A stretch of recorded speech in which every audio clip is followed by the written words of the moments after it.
full vibe. Just a filing cabinet on wheels with a tie on. So, order in Friday Night Live with me, Mark Dolan, every Friday at 8, only on GB News, the People's Channel, Britain's news channel.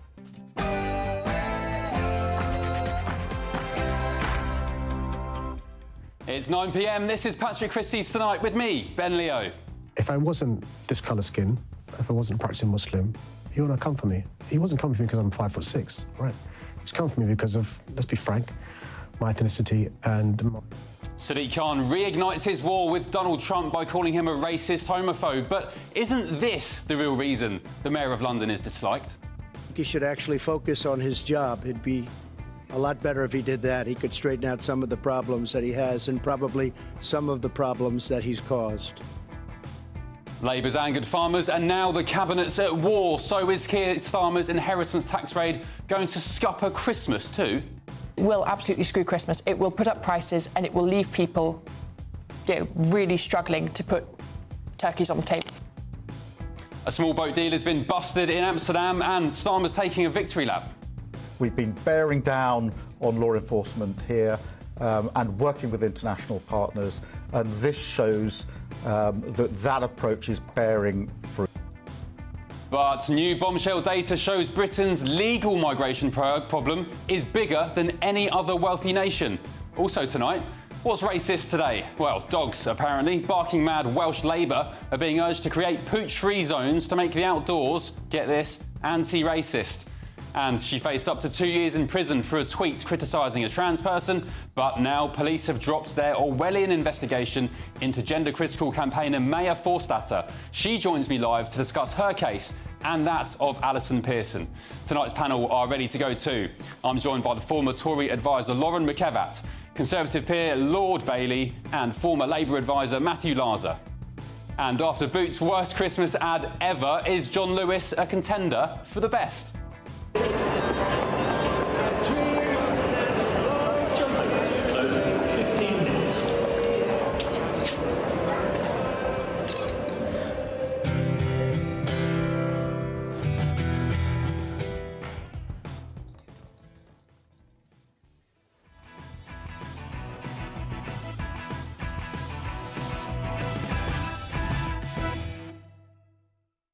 Labour's war on farmers just went nuclear. Next.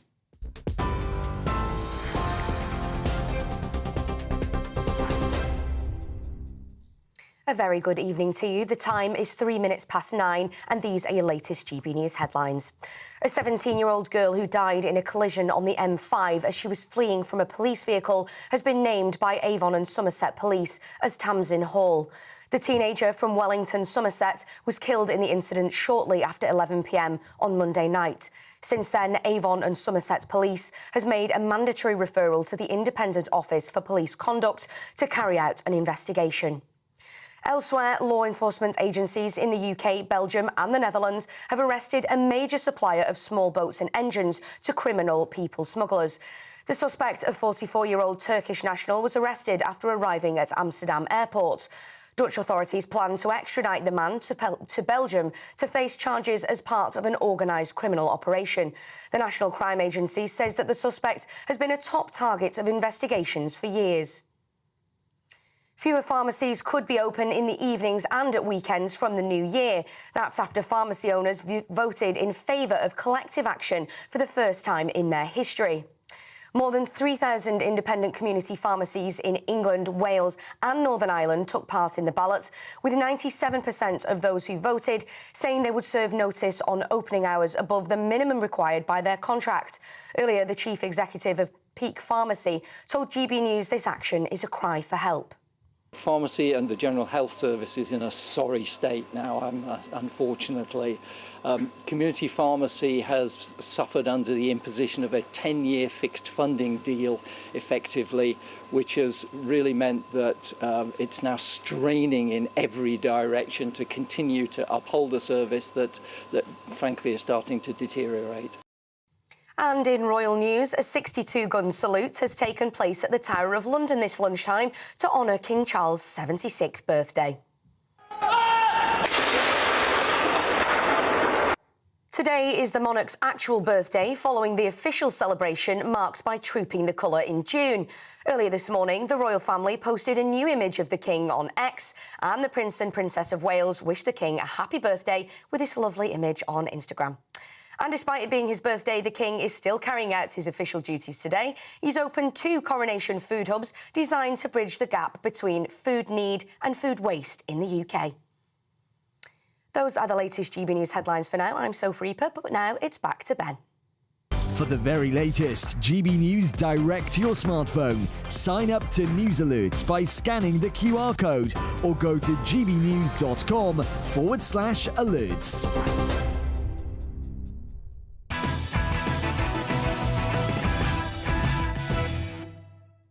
Labour's war on farmers is causing a right stink. And I'm not just talking about the messy protest set to hit London on Tuesday. Their inheritance tax raid on farming estates is now reportedly sparking yet another cabinet row, with ministers questioning the risk-reward of stitching up farmers for a paltry £560 million. Mad Online reports that Environment Secretary Steve Reid has been pushing Rachel Reeves to water the tax rate down. Options floated by his Department for Environment, Food and Rural Affairs include exempting farmers aged over 80 who won't have time to adjust their plans. The Chancellor, though, is having none of it. She slapped down the idea, with Treasury sources saying it wasn't considering mitigations. And last night on this show, one Mythbot farmer told me how Christmas could be scuppered if farmers decide to down tools in a mass strike from this Sunday. We certainly expect that Keir Starmer, if he sees any sense, will turn around and at least step back from his decision. If he doesn't, then it's proof that Labour not only don't want to listen to their constituents, don't want to listen to the new people who've elected Labour in the countryside, but don't give a damn about farmers. It will absolutely screw Christmas. It will put up prices and it will leave people, really struggling to put turkeys on the table. So just like with the winter fuel allowance bot's job, you have to wonder whether Labour have the political nous to get through yet another self-inflicted policy scandal. What is the point of all this mess for a paltry £500 million to the coffers? Who thought it was a good idea? And more importantly, what does this say about the competence of this Labour government? Let's get the thoughts now of tonight's panel. Former Tory advisor Lauren McKevat, Conservative peer Lord Bailey and former Labour advisor Matthew Larser. Good evening to you all. Matthew Larser, what stinks more? A dairy farm being stitched up by this government or this policy on inheritance tax? I agree with Steve Reid, who's the Environment Secretary, that there's a mitigation for those over 80.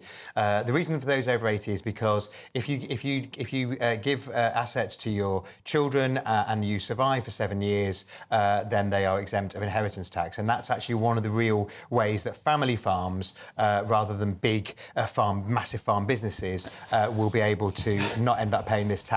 So I agree with that as a mitigation. But it's already been slapped down. Yeah, I think Rachel's wrong to do that. I think it should. I think that that's worth doing. I think there is an argument that making sure that if people are able to plan, that it's going to be about 500 farms a year of the absolute biggest farmers are affected. That's the aim. Okay. They need to make sure the structure's in place to do that. One more very quick question for you, Matthew, as the Labour voice on this channel.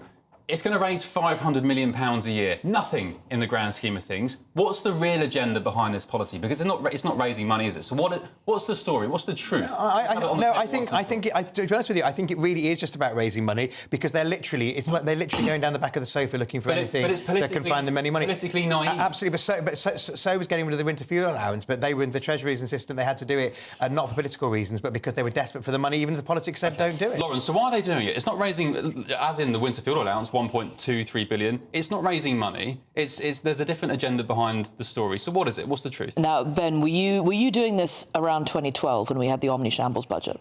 No, I was working in my local newspaper covering the London Olympics. So, near 22-year-old. So the 2012 budget was problematic because there were so many things in column A, so many big moves that the government wanted to do in column A, that in order to make the books balance, the Treasury had to go, right, in column B, C, D and E, we need to do the following things to make sure that column A stacks up, and the pasty tax went in there and the caravan tax went in there, and everything that could possibly go in there to make column A stack up was thrown in, and a lot of it got unwound after the fact.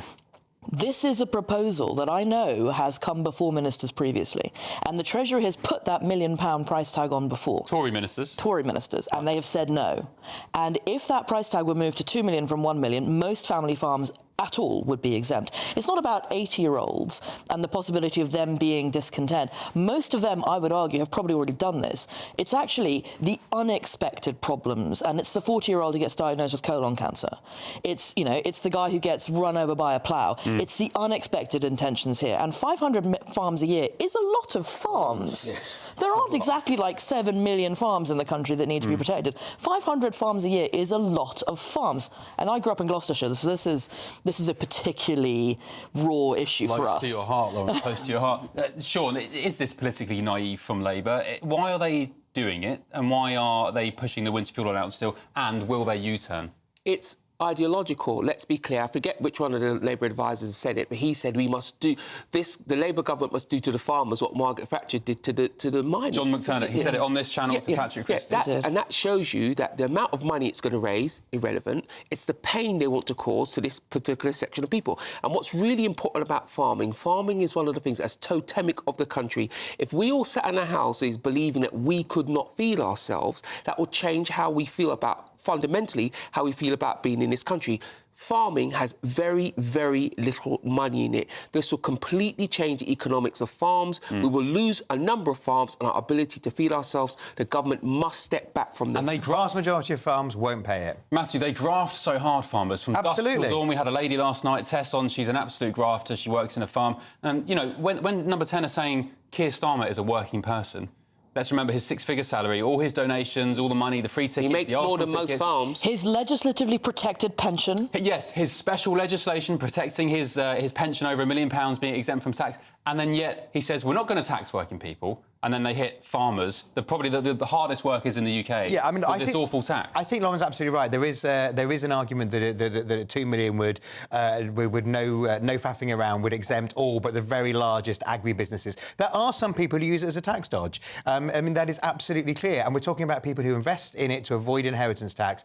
They're not the people who are on small family farms. So I think that actually, rather than a complicated set of mitigations, maybe 2 million would have been better. But those those people who are investing in it shouldn't do it. I'm sorry, no. All James this idea, not a family farmer. This whole idea is to get people on a tax dodge and this, that, and the other. We have a tax system for that. This will fundamentally, and this is part of it. This will fundamentally destroy the economics of farming in this country. Why, even if you are a big agri-business, let's be clear. It always sounds good to get the big business, but those big businesses pay tax and employ people. And they're independent family businesses. And let's be clear, once we lose that farming, we won't be able to replace it. This is something that will devastate a part of our economies out of order. Sean, let me ask you, you said you've got a farming background, or at least you're affiliated with farming. Most of my neighbours were family farms. From the Shires. So what's the plan here? So these family farms shut down, as they're complaining they will. They're scuppered. They don't necessarily shut down. A lot of them will stop investing because they won't want to add value to the farm while this is going on. So the roof that needs to be done on the house won't be done until they'll stretch it for as long as possible to try and avoid adding value where it's going to clock up more and more and possibly get them towards and then above that threshold.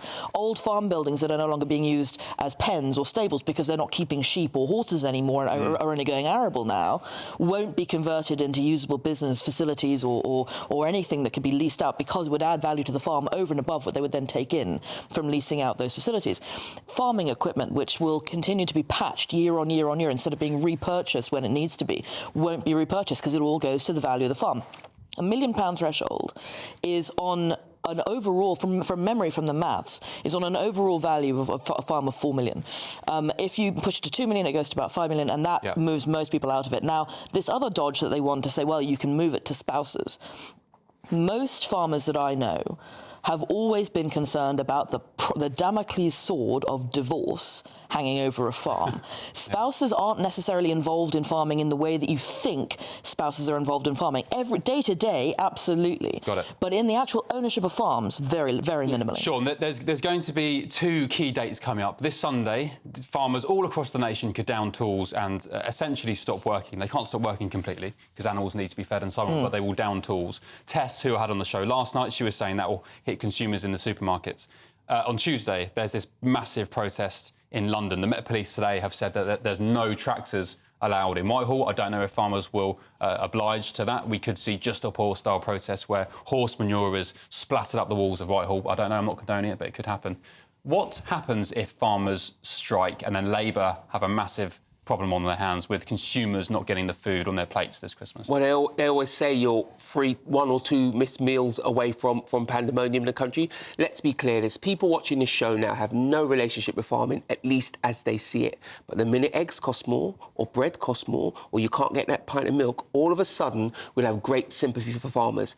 If we see prices go up as a result of this policy, it will be like the lights going out because of this, all of this net zero stuff. It will mean something to people. Politically, for Labour, this is very, very risky because it looks mean. And part of the strike that they're considering doing involves sewage cake. I don't know if you know about this, but when you treat sewage, you create something called sewage cake, which is often sold to farmers, or farmers are encouraged to take it to fertilise their fields with. If they refuse to take it and sewage has to go into rivers even more than it already has been, then the government have a really very big political problem on their hands, because this was one of the political issues at the election in July. Matthew, last word to you. What are Labour thinking now? Keir Starmer around the cabinet table with his ministers. What are they thinking? Well, I think they care. Is he arrogant enough? No, I think they do care, and there isn't. I mean, John McTiernan's a good friend of mine, but he is a provocateur, and he could start an argument in a paper bag with a paper bag. Are they going to U-turn then? No, I think they probably won't U-turn now. I think you might see it revisited in a future budget to push the threshold up so that it doesn't affect family farms and it hits those people. And there are people who are doing it to avoid tax, minimise their tax bill. So you're saying they're up for the fight this Christmas? They're going to be turning. Well, I think they don't want to fight. I think they. I mean, they're not up for a fight. They're not, like John said. They don't want to fight for the sake of it. They want to fight for ideological reasons. But I do think they're determined to try and get the revenue from it. I mean, of course, remember this is revenue over over coming years, because thankfully, you know, it's an inheritance tax. It's not a tax on day-to-day operations. OK, Lauren, Sean, Matthew, thank you. Great start. We'll be back very shortly. Change of gear. Just 2 weeks left to grab a chance to win Christmas on us in the Great British Giveaway. That's £25,025 in tax-free cash, plus a whole host of Christmas goodies to ensure you have a brilliant time. And the best news is we'll get it to you in time for the big day. Time's running out, though, to get your entries in. Here's all the details you need to win. There's only 2. All right, very good luck to you guys. Have you done your Christmas shopping? Just a quick one. A little bit. Some. Are you kidding? Some. You know, shopping will get done. Well, I'm one of those people who picks up a bargain when you see it and puts it in the cupboard for Christmas. Oh, no. I do some of that, admittedly. I did. I bought my first piece of Christmas pudding and a little pot of custard yesterday, so I'm all good. Are you going to be feeding it with brandy from now until December, so it's basically explosive by the time we get there? Well, we'll get onto this later on. Coming up next, the Welsh Government's been told to create dog-free zones in the countryside. Why? To make the outdoors less racist. Yes, I'm not even making it up. So, can the countryside really be racist? Going head-to-head on that next are the former police superintendent Leroy Logan and the director of Wales at the Countryside Alliance, Rachel Evans. Back in a tick. Dubes & Co. Weekdays from 6 p.m. This is a topic very close to my heart. I have become fully convinced that social media, smartphones are one of the primary causes of mental health problems in children and many other serious problems beside. Lots of governments are starting to talk about this, but the Australians are well ahead in their use of legislation. What do you think about this issue? Well, I think you're right. I mean, I've got 3 young children and I'm really concerned about... I mean, they're too young to be on social media, but I'm really concerned about what lies ahead for them. I'm not sure I support what Australia's doing, not because I don't think it's a good idea to ensure that age verification is right. I'm just not sure that the age 16 is appropriate. But that's progress. If we effectively, as I do, you know, accept the point that we need some sort of control, then we can move to a proper debate about whether that's 16, 14, 13, whatever it may be.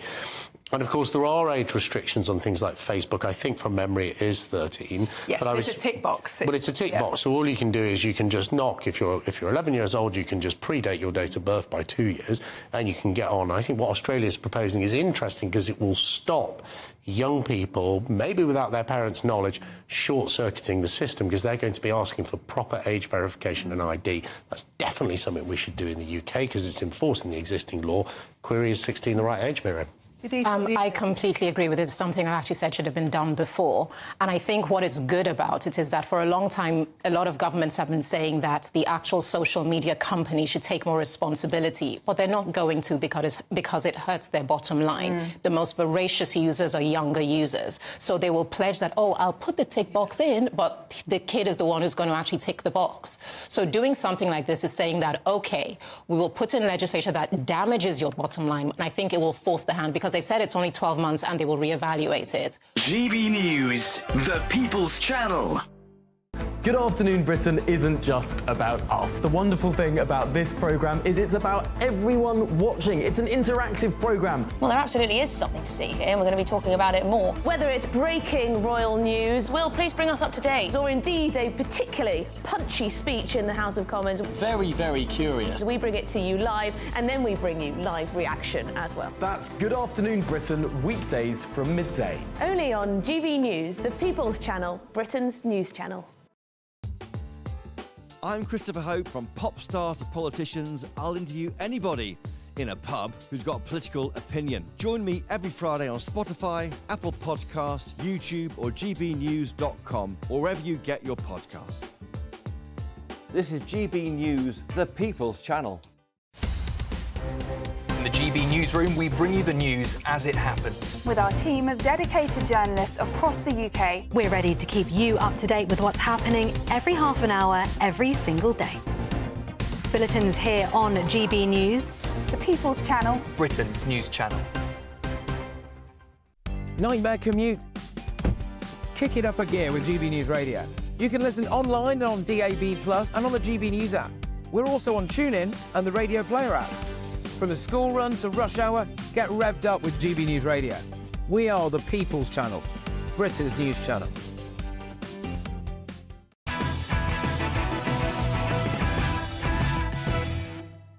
This is Patrick Christys tonight with me, Ben Leo, only on GB News. Coming up, is Labour's Smash the Gangs policy working? But first, is the countryside racist? It's time now for the head-to-head. Yes, and dog-free zones are apparently needed to make the outdoors less racist. Bear with me here. That's what a report has told the Welsh Government, which has pledged to completely rid Wales of racism by 2030. The Labour-run-devolved administration concluded earlier this year that ethnic minorities face barriers to the countryside created by exclusions and racism. Those so-called barriers apparently include the perception that growing food in the garden or allotments is an activity dominated by middle-aged white women. So tonight I'm asking, can the countryside really be racist? Let me know your thoughts by heading to gbnews.com/your say, or tweet me at gbnews, and while you're there, vote in the poll. I'll bring you the results very, very shortly. Going head-to-head on that now are the former police superintendent Leroy Logan and the director of Wales at the Countryside Alliance, Rachel Evans. Good evening to you both. Thank you for joining me. Leroy, is the countryside racist? What's your personal experience?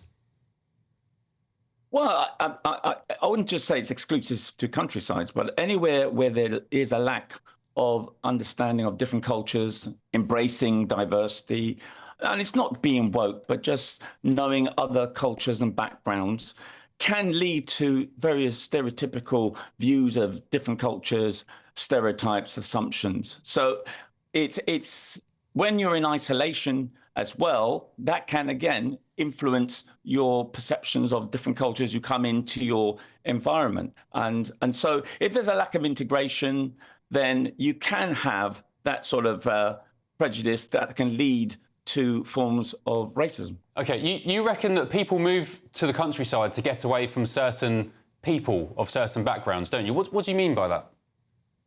Well, I didn't say that. You didn't? I'm just saying. Apparently that's what you told our producers earlier today. Oh, well, I beg to differ on their notes. But basically, okay. I am saying that, you know, even going to Jamaica, I went to rural parts of Jamaica and they saw me as a foreigner because I had a different accent, my appearance, different clothing, etc. So it's not just indicative of a colour issue. It's around what is that person's appreciation of different cultures and backgrounds. Okay, so if they're not, let me land. And if they're not clear on it, then it can lead into certain types of fear, and obviously it can lead into racism. So those are sort of things that people need to recognise, and it's not necessarily they're intentional. All right. I'm going to bring Rachel in.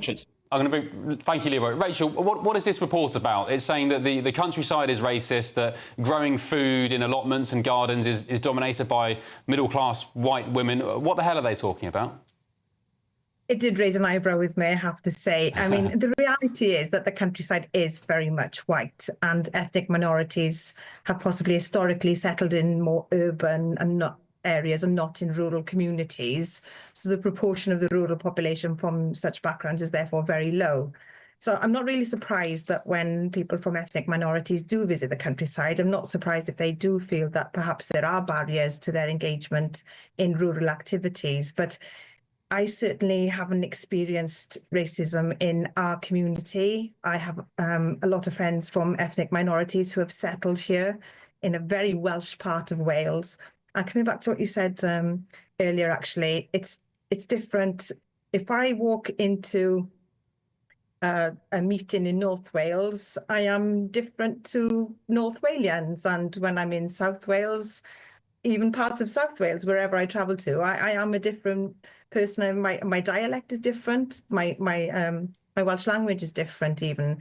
But coming back to the issue of sort of racism for ethnic minorities, I really, really feel strongly that the countryside is not racist. Leroy, have you ever spent some significant time in the country? Have you ever visited, sort of Wales or stayed in the country anywhere? Well, when I was a younger officer as a sergeant, I used to run a volunteer cadet corps. So we'd be in Betws-y-Coed, hopefully that's the right pronunciation, doing trips on Snowdon. And a lot of our cadets were minority ethnic. And, we would get certain looks. Maybe it's because we were in quite large numbers. There's about 30 of us. We're youngsters. We'll be doing hiking and, certain parts of that part of Wales. Well, that's not racist, though, right? No, that's what I'm saying. It's not necessarily racism. It can lead to racism if people lead to assumptions and stereotypes. And that's what I think everyone needs to put in context. What people are used to sometimes can influence how they respond to difference. And the important thing is not to allow it to turn into some form of fear and leading to prejudice. So what do you think this report's about then in Wales? This report from this group have given it to the Welsh government to say, dogs should be banned from the countryside for some reason. They've not explicitly explained why dogs should be excluded. Any idea what the dogs have done wrong to spark racism, Leroy? Well, I don't think the dogs are racist. It might be, again, leading into certain assumptions that certain people from minority ethnic, whether it's African, Caribbean, are not used to dogs and at times can be really have a phobia. But I mean, there's a lot of people like that. So what I've sorry to interject. That's the only thing I can think of. Sorry to interject. What I've concluded from this conversation, and indeed this report, because the report's not very specific, that nobody can give an example of how the countryside is racist. Yet the Welsh Labour government are being rallied to accept this report and make changes to rid Wales of racism by 2030. But nobody can give me an example of how the countryside is racist. I mean, what's going on, Rachel? I do think that Welsh Government need not make an issue of this, so it will become an issue. As I said, I've got lots of friends here living in my community that have come and embraced our community. I mean, I'm born and bred here, but I have a really good circle of friends who have not been born and bred here from a variety of backgrounds, and that thought doesn't enter my head. I'm not really sure where Welsh Government are going with this. I fully support them to rid Wales of anti-racism. I mean, we don't want to see that in any of our communities, but I experienced more racism when I worked in H&M Henny's when I was 18 in Oxford Street, to be blunt, and what my colleagues went through there was undescribable and unbearable for them. The countryside is open for everybody. I don't know why Welsh Government have decided to make an issue of this. I think there are... Maybe they're not. Maybe they haven't been advised properly. It depends who's advising them why they might be going down this road.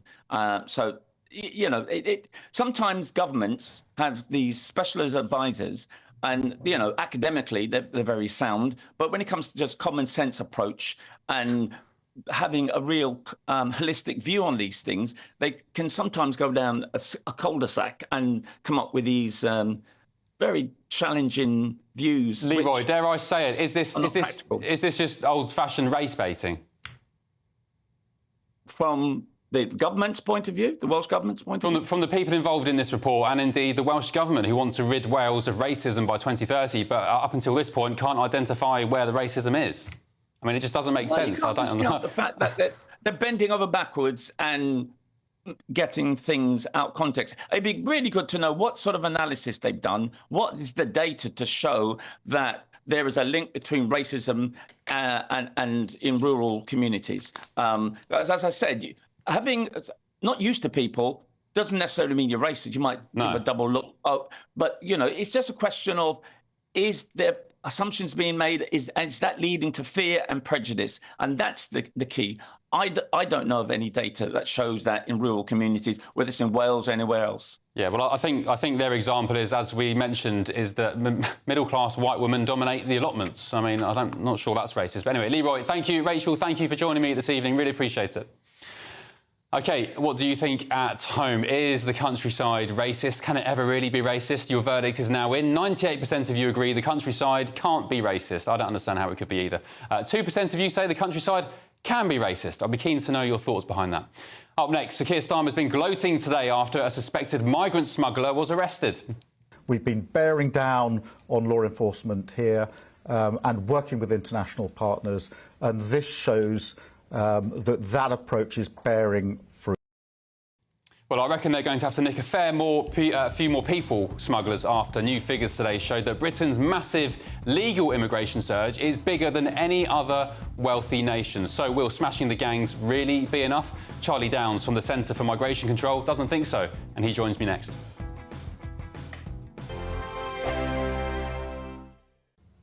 Evening, time for your latest weather update from the Met Office here on GB News, where we keep clear skies tonight.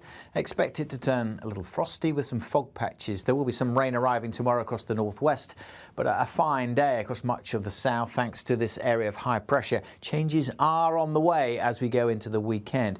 But for Friday, that high pressure keeping things largely dry. As I said, through the night where we've got some clear skies across the south, and we could see a touch of frost in rural spots, and we could also see some fog patches forming parts of northeast Scotland, also turning a little chilly. Elsewhere, generally a bit too much cloud, providing some drizzle in parts of western Scotland and the odd spot of drizzle across the south of England this evening, but that generally clearing away. Where we keep the cloud, temperatures could hold up in double figures, but where we've got the clear skies, we could certainly in rural spots across the south see some pockets of frost, and it's likely to be some fog patches around as well, which will linger through the morning rush hour. So just something to be aware of. Further north, not so foggy, but quite grey for Northern Ireland, much of southern Scotland, a bit of rain and drizzle here and there, some of that in western Scotland too. But to the east, generally here, a fine bright start. Any fog patches across eastern Scotland should clear pretty sharply.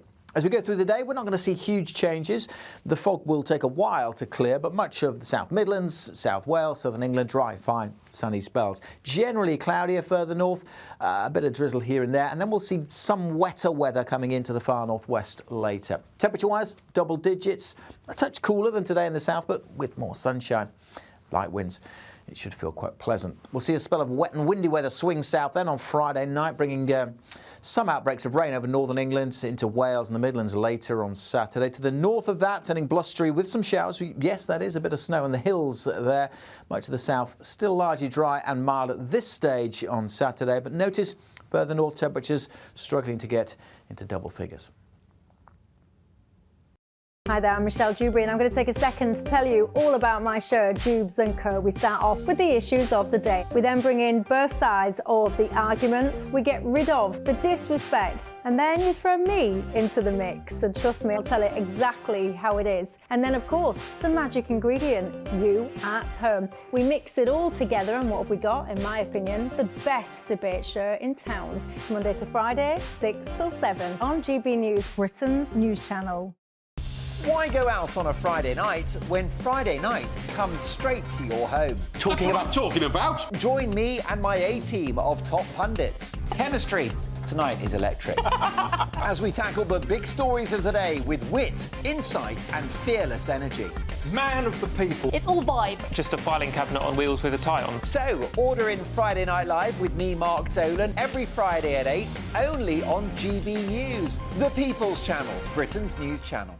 Good Afternoon Britain isn't just about us. The wonderful thing about this programme is it's about everyone watching. It's an interactive programme. Well, there absolutely is something to see here, and we're going to be talking about it more. Whether it's breaking royal news, Will, please bring us up to date. or indeed a particularly punchy speech in the House of Commons, Very, very curious. we bring it to you live, and then we bring you live reaction as well. That's Good Afternoon Britain, weekdays from midday. Only on GB News, the People's Channel, Britain's news channel.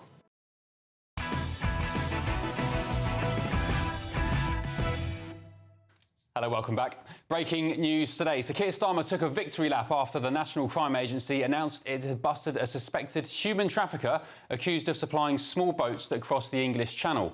A 44-year-old Turkish man was arrested in Amsterdam during a raid in what officers called a significant piece of the jigsaw in tackling migrant crossings. Starmer did indeed admit he wasn't pretending it's the silver bullet, though. He inherited a very bad position here because in the first 6 months of this year we had record numbers. And that, in my view, is because the entire focus until we had the election was on a gimmick, the Rwanda gimmick, and not enough attention was on taking down the gangs that are running this vile trade. Our focus has changed. We've put all of the focus on taking down those gangs, and this is a significant step. I'm not pretending it's the silver bullet. There are other steps that are going to be necessary, but this is a very important step.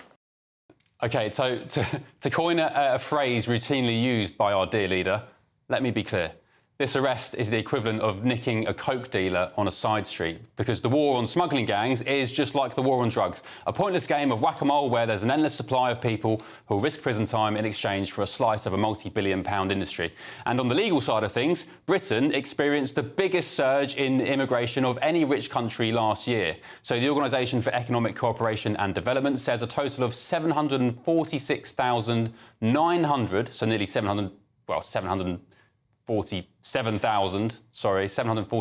people, new permanent type migrants, moved to the UK in 2023. That's up from 488,000 in 2022. OK, I'm joined now by the content lead at Migration Centre, Charlie Downs. Charlie, we got there in the end, all the numbers flying around. Look, let's be frank, they're massive, massive numbers. Let's start with illegal migration first. Is this a win for Sir Keir Starmer, or am I right in that this is just a game of whack-a-mole? It's akin to the war on drugs? Well, in the most minor conceivable way, this is a win, yes. But it's kind of like cutting the head off a hydra, where you put one of these guys away, half a dozen more are going to spring up to fill his place, because this is a hugely profitable and widespread industry. It has become an industry at this point to facilitate illegal migration to the British Isles. I think that this period of history will be remembered in a similar way to how the Viking invasions at the end of the first millennium were remembered, as being a period where Britain just completely lost control of its security. And this really is the conversation that I would like for us to have tonight, Ben, is about, I can sit here and I can rant and rave about legal and illegal migration. Anybody can do that. But I'd like to address the fact that we appear to be in a situation, it's become very clear that these dual problems of legal and illegal migration, although very different, obviously have, they come from the same source, which is we live in a time now where communication and transport technologies have become so advanced that massive movements of people at an unprecedented scale have become possible. And the machinery of the state, the actual government, has not caught up with that. The fact that this incident today, where they have arrested this one fellow who was providing the boats and equipment across the channel, the fact that that's being celebrated, it's making international news as if it's some massive victory, speaks to the fact that our government, our state, is woefully under-equipped to actually deal with this problem. And so this is a far more fundamental issue than just changing policy. But Charlie, Labour, the government, they have returned 9,400 people with no right to be in the UK, including 2,500 enforced returns. That's an increase, they say, of 19% on the same period last year. So, I mean, that says they are smashing the gangs, no? Ben, in 2017, Pew put out some research which suggested there could be as many as 1.2 million illegal migrants in Britain. This was 7 years ago, and this is after several years of hundreds of thousands of illegal migrants crossing the Channel under the Conservative Party government. So, sure, well, great job. You've deported a few thousand. But that doesn't address the fact that these people have become embedded in our society. And Rupert Lowe of Reform UK today has been making some very strong interventions, speaking about mass deportations. This is something, of course, that Trump won on. This is a policy that's extremely popular among ordinary people, but is labelled as racist and fascistic among the chattering, out-of-touch media and political classes. But it seems to me this really is the only solution to this problem, because, I mean, what else is there? These people are here illegally, and it's every day that it goes on, it's humiliating to our once great nation. Yeah, so I agree with Rupert Lowe on this. Mass deportations does seem a bit of a dirty word this side of the pond, but Donald Trump has just won a massive landslide on the ticket. And I'm not sure if you saw Sam Ashworth-Hayes today in the Daily Telegraph. He said mass deportations are Britain's only option to stop small boat smugglers. And if Starmer's serious about smashing the gangs, quote unquote, he needs to go after their revenue model by, deporting people en masse. Yeah, and Isabel Oakeshott said the same thing during the general election. There is clearly an appetite for this, and there are some people who are brave enough to actually make this case. Sam Ashworth-Hayes, his article today was fantastic, I thought. But actually, again, I'd like to bring it back to what I was saying just now, which is even if the political will existed to carry out mass deportations in Britain by Keir Starmer or some other government, the Conservative Party, for instance, I really don't know whether it would even be possible at this stage, because, again, does the state really have the means to do it? I'm not sure they do, which speaks to a need for a fundamental reimagining of how the government operates in the 21st century. Because, again, technology has advanced so quickly and has so thoroughly outpaced the abilities of the government to deal with security threats that we need a far more lean, far more efficient, far more effective, far more directed type of governance. And I certainly don't think the Labour Party is going to give us that, but I don't think the Conservative Party will either, because conservatism has shown itself to be an inadequate political philosophy for this day and age. It's too cautious. What about Reform? What about Reform UK, Charlie? Because they seem to, I mean, I may be wrong, but they seem reluctant at this point to even talk about mass deportations. Nigel Farage was asked by Steve Edgington about it, and he said it would just be impossible, so there's no point even talking about it. Is there any trust or hope in Reform UK to maybe pivot and start pursuing that route? Well, Ben, I've supported Reform UK for quite some time. I supported them through the election. I've worked with them in the past. I think they are the only political vehicle that we have in Britain to actually resolve this problem and to replace the kind of political class that we have now, which is purely managerial, regards the nation purely as a managerial exercise, as opposed to providing leadership. I think that Nigel Farage's interview with Stephen Edgington was disappointing to a great many people. I think a lot of people wanted him to take the Trump line, given how close they are, and commit to mass deportations. The noises, again, that Rupert Lowe has been making today is very promising. But I think we'll just have to wait and see, because I'm conscious of the fact that Reform UK are a young party. They are still kind of taking it one step at a time, rolling out their national infrastructure. But the hour is near where they are really going to have to step up and actually show themselves to be the true opposition to this government. Because, again, it's certainly not going to be the Conservative Party. And I would love to see a genuine alternative emerge. Will it be Reform UK? I hope so. I think that they have they're positioned perfectly to be this, having MPs in Parliament and national profile. But whether they will be remains to be seen. I certainly hope they will be. Yeah. OK, Charlie Downs, thank you for joining me this evening. Appreciate it. Right, coming up next, yet another Hollywood star has fled America today, claiming Donald Trump's victory has made the US a scary and dystopian place. Didn't see them complaining 4 years ago.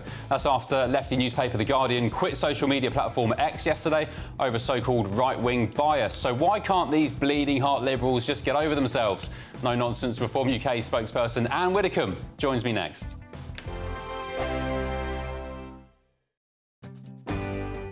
I'm Michael Portillo. This is GB News, the People's Channel, Britain's news channel. Weekdays on GB News. Wake up to breakfast every day from 6 a.m. Followed by Britain's newsroom at 9:30. At noon, it's Good Afternoon Britain. Followed by Martin Daubney from 3 p.m. Only on GB News, the People's Channel, Britain's news channel. Headliners. Tomorrow's papers tonight, every night from 11 p.m. Telegraph now with bra news. And Lewis, do you remember when you took your girlfriend for her first fitting? This is M&S Transro. I've got a youngish girlfriend. But she was youngish when you first met her 20 years ago. Yes, they stay young. I don't like. I don't even want to read it. So it's so pervy. It sounds pervy. If I think it's pervy, it's probably very pervy. Okay. It says it's first bras for young things. They can't even say young girls. Well, let's have a look at it. It is it's upsetting. Strong, smart, strong, supported. First bras for fearless young things. So this has been picked up. Actually, Bev Turner from GB News. Took a photo of it, put it online, it's created a bit of a furore. First of all, those kind of bras are basically unnecessary. They were, when I was that age... Wearing your bra? Wear those bras. They used to call them training bras. Mm-hmm. And I don't know if they really were necessary at that time because they didn't have, like... You've really got to the heart of this, haven't you? This is the one time I'm not going to interrupt you. Yeah, it's not... No, they're not really necessary. It's like, it's not... Because otherwise... So really, this is a non-story. Okay. Well, I think it's... I don't know. I mean, there's a little bit of me that was kind of like, pick your battles. Is this the hill to die on? I don't know. The young things, they're saying I would say it's a dodgy advert anyway, it feels like, because saying young things feels like it's as it says here, like objective. It's sort of saying that they're objects. Yes, but this is my point about the West. Like, are you aware of a company called Pretty Little Thing? Do you know what I'm talking about? Like, one of the major brands for young women in this country is called Pretty Little Thing. I just think that's hilarious. Where were the feminists when they named that? So you go on the tube any day of the week and it says Pretty Little Thing and there's these women in tiny dresses and I don't know. GB News, the People's Channel. In the GB Newsroom, we bring you the news as it happens. With our team of dedicated journalists across the UK, we're ready to keep you up to date with what's happening every half an hour, every single day. Bulletins here on GB News, the People's Channel, Britain's news channel. I'm Mark Dolan, and this is GB News, the People's Channel, Britain's news channel.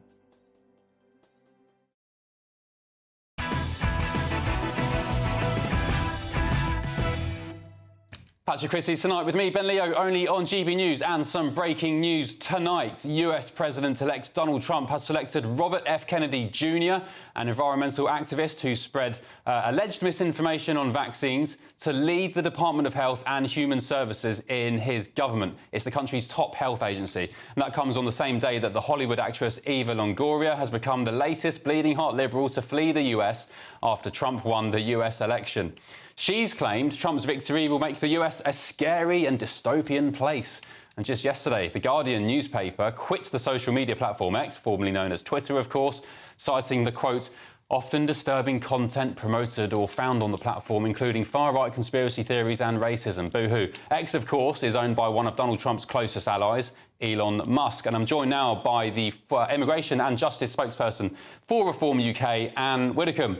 Good evening, Anne. Thank you for joining me. First of all, not sure if you're too familiar with RFK Jr., but Donald Trump's just appointed him to this top health job in his incoming government. Your thoughts on that, if any? I don't really have any thoughts on that. Indeed, I don't actually have thoughts on appointments at the moment. I think we need to see the whole picture, and I think we need to see what's going to happen and how it develops. So all I'm going to say about this one is what the Queen Mother used to say about anything that she didn't really want to answer. She was so most interested. Anne, what did you make of Donald Trump's victory, generally? Were you expecting it? I wasn't expecting it, no. I did believe that Kamala was probably just about going to win. I believed all the rubbish we were told about how, it was neck and neck. I mean, so much for the science of political polling. I don't think I'll ever believe it again. But I wanted Trump to win. I wanted him to win because he's pro-British, he's pro-Brexit, he's pro-life. And also, I thought that Kamala's campaign was appalling because she effectively took for granted the women's vote, as if somehow we don't worry about the economy and we don't worry about migration. It's all women's issues, and that is what women vote on. And I think she was extremely foolish, and she got her comeuppance. Yeah, and there was massive swings in the likes of New York City, of course, a massive Democrat stronghold. The swings from Democrat to Trump were massive. So not only did he win all those major swing states, even in strongholds such as New York and California, massive progress made. But just whilst we're talking about Trump briefly, what did you make of Sadiq Khan's comments, doubling down essentially, or even trebling down, calling Donald Trump in the last couple of days a racist, a homophobe, and so on and so on? When are these Labour types going to learn to shut their mouth in the interest of the nation? Well, I suspect they won't learn to do it until we get a nasty reaction coming out of America. Something goes wrong with the trade deal, or Trump is just not interested, or whatever it might be. I think they'll just carry on. And actually, I worry less about Sadiq Khan than I do about David Lammy, who I don't think is terribly bright, quite honestly. And he has said all these things and called Trump, a Nazi and all this sort of stuff. He said all these things about Trump and now expects to be able to deal with him as foreign secretary, presumably while the diplomats come behind with the shovels. I think it's pretty grim, and I think if Starmer had any sense at all, which he doesn't, but if he had any sense at all, he'd get rid of Lammy now. Yeah, you think he should go? Do you think Starmer will have the courage to do that? No, as I said, I don't expect him to have the sense or the courage to do it, but it's what he should do. What he should do in the interests of good international relations. I mean, it really is elementary, dear Watson, that if you've got somebody standing for a major office in another country, you wait for the outcome before you actually just pour the spawn. OK, let me get your thoughts, Anne, on the reaction of some lefties, celebs in particular, since Donald Trump won. I mean, even the Guardian newspaper, they've quit Twitter/X, saying that the platform is now dominated by right-wingers. Are they just moaning into their muesli? Why don't they stay and have a debate instead of living in an echo chamber? Well, I mean, if I go into any public place and I hear an opinion that I don't agree with, I have a choice. I can either disagree with it there and then, or I can just walk away. Now, the same thing applies to the written word, and it applies to social media. If you are reading things that you disagree with, either you engage in a dispute or you just ignore it. I don't see why the poor little darlings can't do that. And presumably they want a platform for their own crazy views. So, what is the point of just coming off, the biggest social media platform? I don't get it. I don't get it. Why do you ask them? Don't ask me. I think they're stupid. Ask them. Do you think we've lost the ability to debate properly in this country over recent years? And if so, where's that come from? Where's the source? It's come from woke.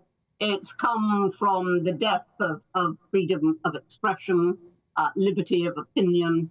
It has come from woke. It has come from the view that you must conform. It's like the Spanish Inquisition, except that there isn't any physical torture, But it's the same principle. You must think this, and we are going to make sure that you do think this. And if you don't think this and you dare to say so, you will face penalties. As I say, the penalties aren't the physical torture. But you tell me the difference between the principle of the Inquisition and the principle of the woke dictatorship that we've got at the moment. Well, it's ironic, isn't it? They call the right the Nazis, when in actual fact, I think that they seem to be behaving in fascist behaviour half the time. Anne Widdecombe, thank you for joining me this evening. Really appreciate it. Have a good evening. Thank you. Right, we just talked about Sadiq Khan, didn't we? Let's have a reminder of his comments on this podcast. Take a listen. If I wasn't this colour skin, if I wasn't practicing Muslim, he wouldn't have come for me. He wasn't coming for me because I'm 5'6", right? He's come for me because of, let's be frank, my ethnicity and my religion. Just why? I don't understand it. Donald Trump is coming, his administration is coming, we know you don't like him, he probably doesn't like you, he lives rent-free in your head. But why double down and brand Donald Trump a racist, an Islamophobe, a sexist? I'm asking the question tonight, has Sadiq Khan just put the special relationship at risk? And also, he calls, I'll get stuck into this in just a minute, he calls Donald Trump a homophobe when in 2020 he was the first person to hire an openly gay cabinet member in the history of the US. He's just hired Vivek Ramaswamy, the billionaire pharmaceutical businessman, to kickstart the US Department of Government Efficiency. He's of an Indian heritage background, so nothing seems to make sense. So are these claims of racism, Islamophobia, homophobia, what are they masking? Is it just a scapegoat for Sadiq Khan to hide behind, to be quite frank, the absolute failure he's been as a London mayor? Let me know your thoughts. gbnews.com/your say. I'll play you that full clip in just a tick, and we'll get a reminder of Donald Trump's previous comments about Sadiq Khan some years ago. I think he called him a stone-cold loser. Let me know what you think. gbnews.com/your say. Lots more still to come in the next hour, including Maya Forstater. She was facing 2 years in prison over some tweets last year over a trans person. Funnily enough, off the back of the Alison Pearson situation over the past couple of days, tonight those charges have been dropped by the Met Police. I'm Ben Leo, in for Patrick Christys on GB News. Back in a tick.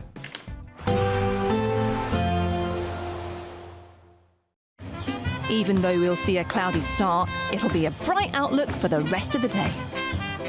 Boxed Solar, sponsors of weather on GB News. Evening, time for your latest weather update from the Met Office here on GB News, where we keep clear skies tonight. Expect it to turn a little frosty with some fog patches. There will be some rain arriving tomorrow across the northwest, but a fine day across much of the south thanks to this area of high pressure. Changes are on the way as we go into the weekend. But for Friday, that high pressure keeping things largely dry. As I said, through the night where we've got some clear skies across the south, and we could see a touch of frost in rural spots, and we could also see some fog patches forming parts of northeast Scotland, also turning a little chilly. Elsewhere, generally a bit too much cloud, providing some drizzle in parts of western Scotland and the odd spot of drizzle across the south of England this evening, but that generally clearing away. Where we keep the cloud, temperatures could hold up in double figures, but where we've got the clear skies, we could certainly in rural spots across the south see some pockets of frost, and it's likely to be some fog patches around as well, which will linger through the morning rush hour. So just something to be aware of. Further north, not so foggy, but quite grey for Northern Ireland, much of southern Scotland, a bit of rain and drizzle here and there, some of that in western Scotland too. But to the east, generally here, a fine bright start. Any fog patches across eastern Scotland should clear pretty sharply. As we go through the day, we're not going to see huge changes. The fog will take a while to clear, but much of the South Midlands, South Wales, southern England, dry, fine, sunny spells. Generally cloudier further north, a bit of drizzle here and there, and then we'll see some wetter weather coming into the far northwest later. Temperature-wise, double digits, a touch cooler than today in the south, but with more sunshine. Light winds. It should feel quite pleasant. We'll see a spell of wet and windy weather swing south then on Friday night, bringing some outbreaks of rain over northern England into Wales and the Midlands later on Saturday. To the north of that, turning blustery with some showers. Yes, that is a bit of snow in the hills there. Much of the south still largely dry and mild at this stage on Saturday. But notice further north temperatures struggling to get into double figures. Expect a warm front, moving from the kitchen right through to the rest of the house. Boxed Boilers, sponsors of weather on GB News. Luck. Join me, Camilla Tominey, for a frank and honest discussion with those in power that cuts through the spin and gets to the heart of the issues shaping our nation. You haven't confirmed that you want to stand as leader, but you haven't ruled it out either. This report basically says that he's not fit to stand trial. Is he indecisive? Incompetent? I deliver the dose of reality Westminster needs. That's the Camilla Tominey Show at 9:30 every Sunday on GB News, the People's Channel, Britain's news channel. Hi there, I'm Michelle Dewberry, and I'm going to take a second to tell you all about my show, Jubes & Co. We start off with the issues of the day. We then bring in both sides of the arguments. We get rid of the disrespect. And then you throw me into the mix. And trust me, I'll tell it exactly how it is. And then, of course, the magic ingredient, you at home. We mix it all together, and what have we got? In my opinion, the best debate show in town. Monday to Friday, 6 till 7 on GB News, Britain's news channel.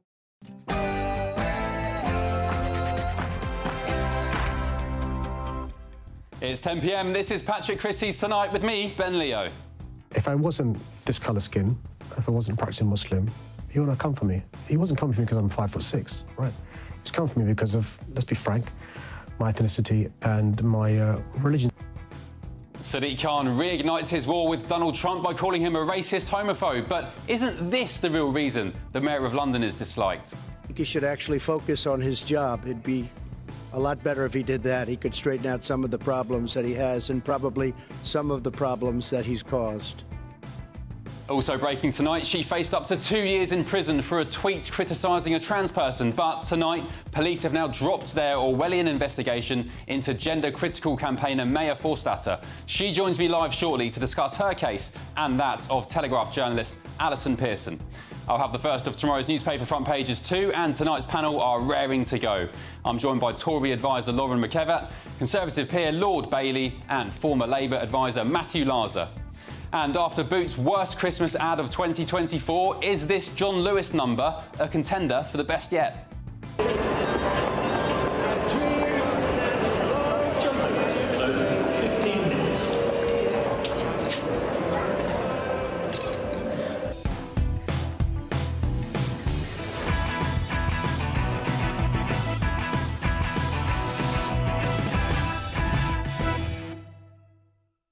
Donald Trump lives rent-free in Sadiq Khan's head. Next.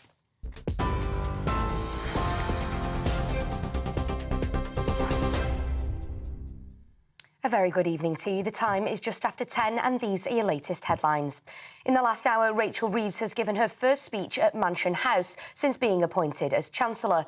She addressed issues of financial instability and promised to make economic growth Labour's, quote, central mission in the coming years. She also unveiled new plans for an overhaul of the British pension structure, which she promised would enact real change in our economy. Too long, pensions capital has not been used to support the development of British start-ups, scale-ups, or to meet our infrastructure needs. So tonight, we are publishing the interim report of the Pensions Investment Review. It sets out our plans to create Canadian and Australian-style mega funds to power growth in our economy and start the most significant set of changes to the pensions landscape since the Turner Review, underpinned by a clear commitment to legislate for these changes for the first time in the Pension Scheme Bill next year. Law enforcement agencies in the UK, Belgium and the Netherlands have arrested a major supplier of small boats and engines to criminal people smugglers. The suspect, a 44-year-old Turkish national, was arrested after arriving at Amsterdam airport. Dutch authorities plan to extradite the man to Belgium to face charges as part of an organised criminal operation. The National Crime Agency says that the suspect has been a top target of investigations for years. To the US, where in the last hour it's been announced that Donald Trump has chosen Robert F. Kennedy Jr. as his new health secretary, a job that will see him take charge of areas such as drug, food and vaccine safety. Meanwhile, the Republicans have now won the Congress, meaning they control both chambers, the House of Representatives and the Senate. President Biden and President-elect Trump met in the White House yesterday, with both men promising a smooth transition of power. Spain is braced for torrential rain and high winds as a powerful storm is set to hit the country, just weeks after flash flooding killed more than 200 people in the region of Valencia. A Spanish weather forecaster raised Valencia's warning level to the maximum one last night, and other weather warnings were issued across the country. Emergency services in Malaga have already moved 3,000 people from homes at high risk of flooding. And it's victory for England in their UEFA Nations League fixture as they beat Greece 3-0. With goals from Aston Villa's Ollie Watkins, an own goal from the Greek keeper and from Curtis Jones on his debut, the Three Lions took the win in Athens. The squad's next fixture will take place on Sunday evening and we'll see them take on the Irish national side at Wembley. Those are your latest GB News headlines for now. I'm Sophie Reaper. More from me in the next hour. For the very latest GB News direct to your smartphone, sign up to News Alerts by scanning the QR code or go to gbnews.com/alerts.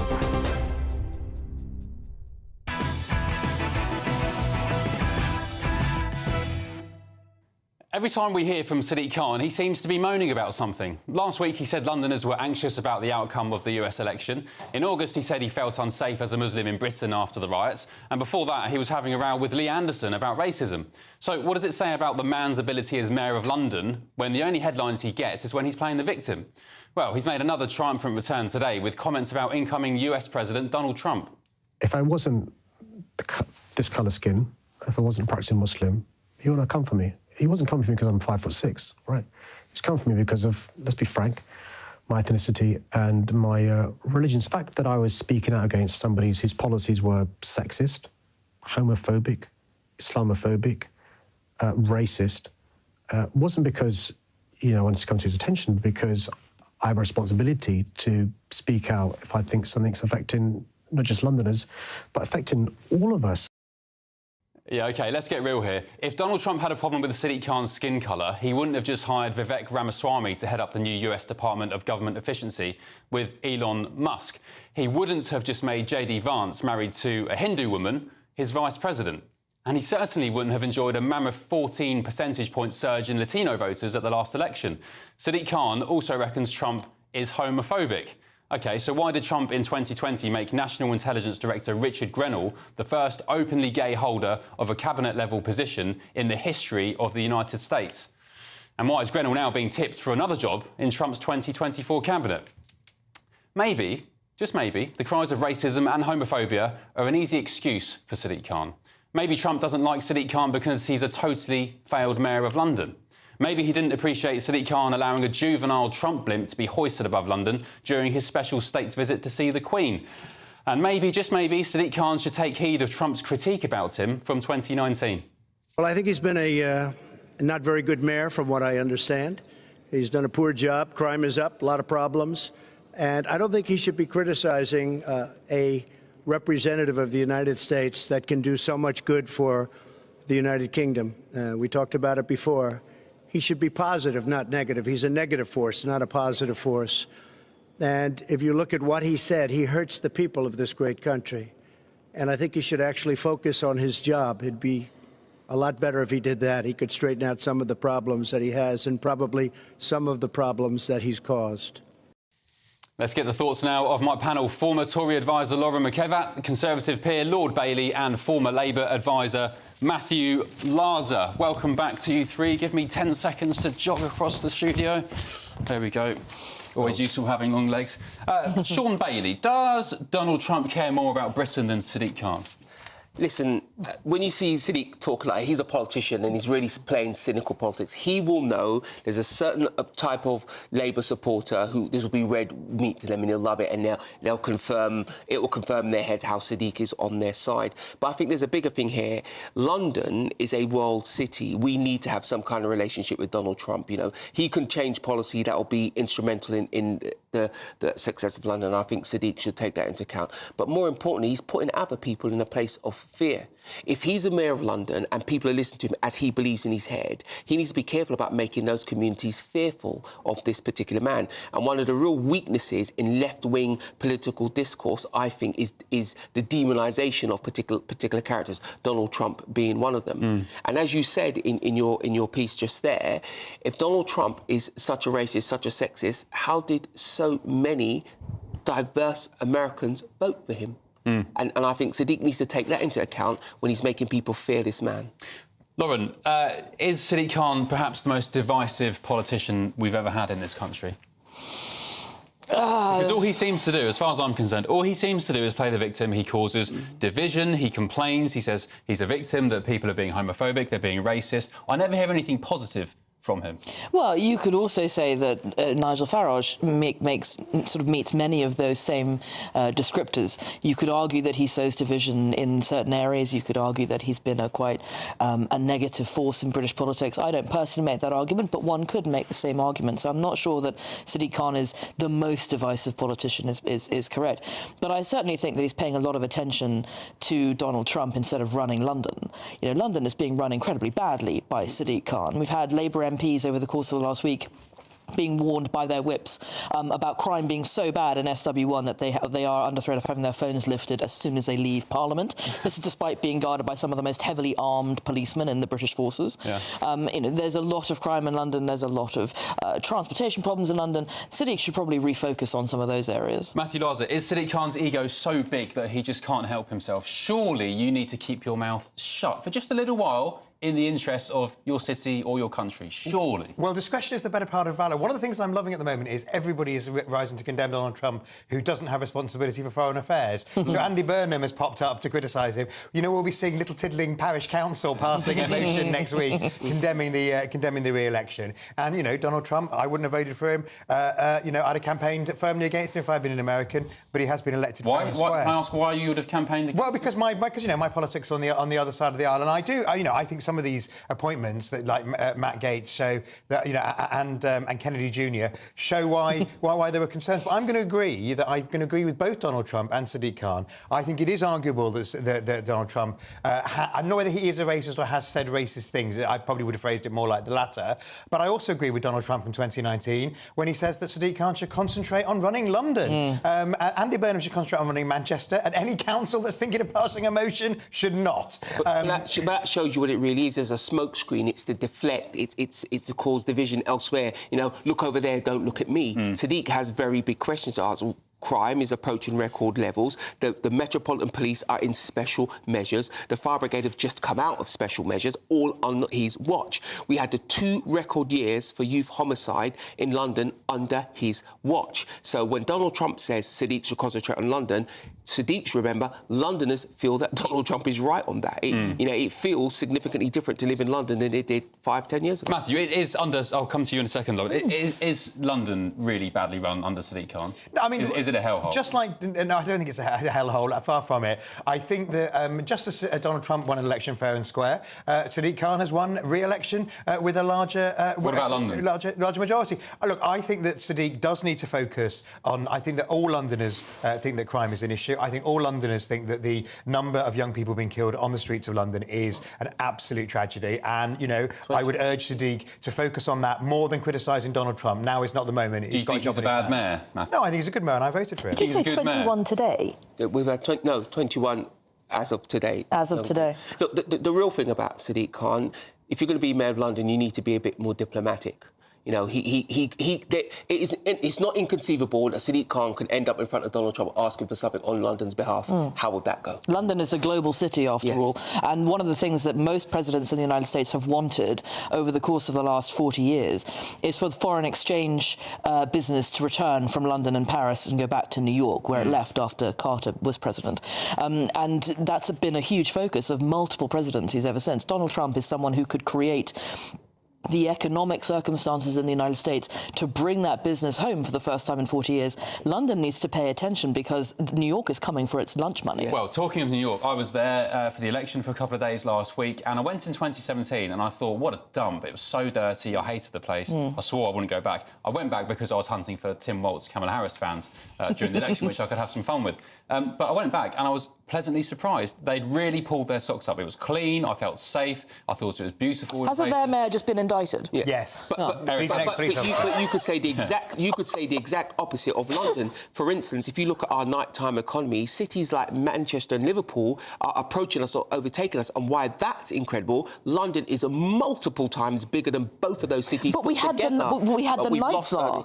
How could we fail? We had the night czar. Amy LeMay. But that shows you, and ultimately people tell you Amy LeMay failed, but the failure sits with Sadiq. He needs to do something about that. It's affecting people's ability to function in London. I mean, I don't understand how he's... who votes for him? I don't know about you, Sean. I've never met a Sadiq Khan voter in London. Apart from me. I don't... You voted for him? I voted for him. Oh, there you go. Well, there's always one. But we did not put forward a strong candidate against him this time. I don't believe that we can say that Susan Hall was going to be a strong candidate against him. Sean ran him a lot closer. He did. You did? What was the difference? 4 points in the end. Is that the biggest since, say, Boris? Yes. Yeah. Yes, it is. Yes, it is. Do you would you like to be Mayor of London now? Would you run again? There's other things I'd like to do. Just now, I just eat your own eyeball. There you go. That's above it. Look, I sit in the House of Lords. Could you beat Sadiq?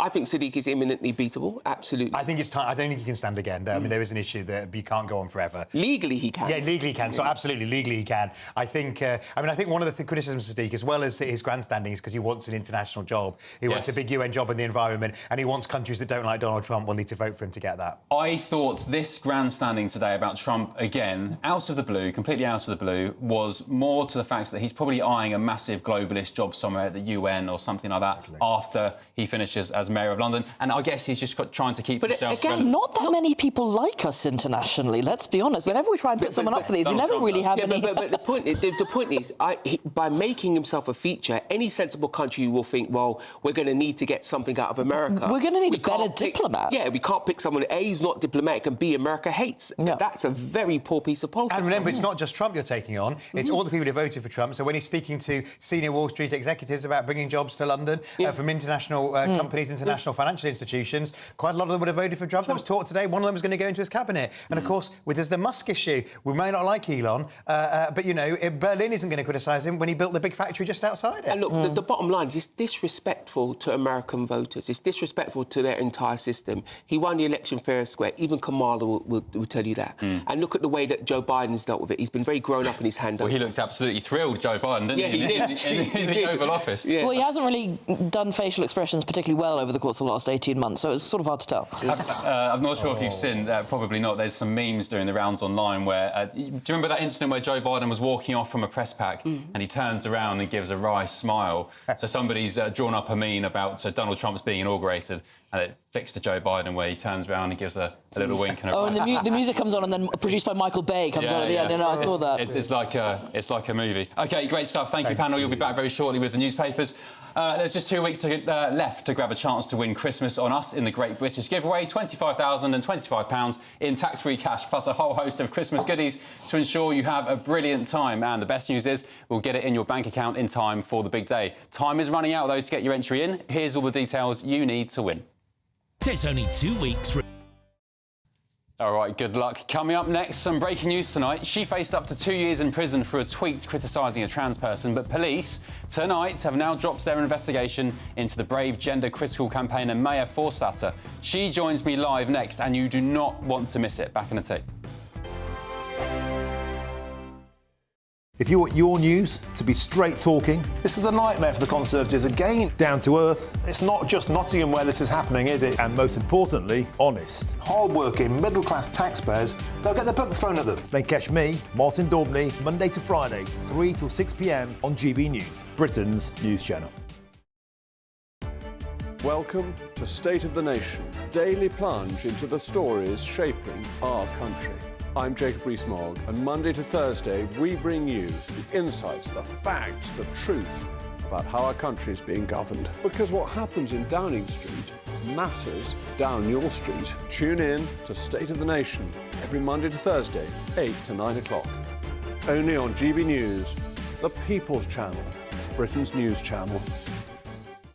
Every Saturday, 10 till 12, we'll bring you all of the news that you need to know. We'll also remind you that there is so much to smile about. It's my favourite time of the week. I get to relax, enjoy some light-hearted stories, and let Ellie teach me about fashion too. That's Saturday Morning Live, every Saturday, 10 till 12. Only on GB News, Britain's news channel. GB News Breakfast, every day from 6 a.m. What do you think? Morning. I think we have failed young drivers as a society, and we need to train them better and train them earlier. I think that the idea of stopping them carrying passengers for 6 months is a good idea because you've got peer pressure within a car. So yes, but I think graduated licenses are really difficult. You've got what we call the 3 E's, which is education, educating kids to drive earlier, and engineering, which is making roads better and safer, and then comes enforcement at the end of it. So I think we're failing in these two first ones, the education and the enforcement. I put my kids, all three of them, through a thing called Young Driver, which allows under 17s to drive on private land with ADI instructors and learn the craft of driving and all the below the dashboard stuff and hazard awareness long before they try and do this very compressed period of time to learn about driving. I think we're failing them. So I want to see it in schools, and I want to see them being taught much, much earlier. Nobody's actually pointing the finger of blame, I think, at the young driver, but maybe young drivers don't understand how different it is. You feel you can drive, you've passed your test, and then a load of your friends get in the back, and suddenly the mood is different, the pressure on you as a driver is very different, showing off, just larking around and having a great time. Aisha, how do you feel about the fact that clearly young drivers do need to be protected almost from themselves, don't they? Well, I do agree with some of what Quentin has just said, especially about starting early and especially about getting young people used to the dangers of being on the road. GB News, the People's Channel. Nightmare commute? Kick it up a gear with GB News Radio. You can listen online and on DAB+ and on the GB News app. We're also on TuneIn and the Radio Player app. From the school run to rush hour, get revved up with GB News Radio. We are the People's Channel, Britain's news channel.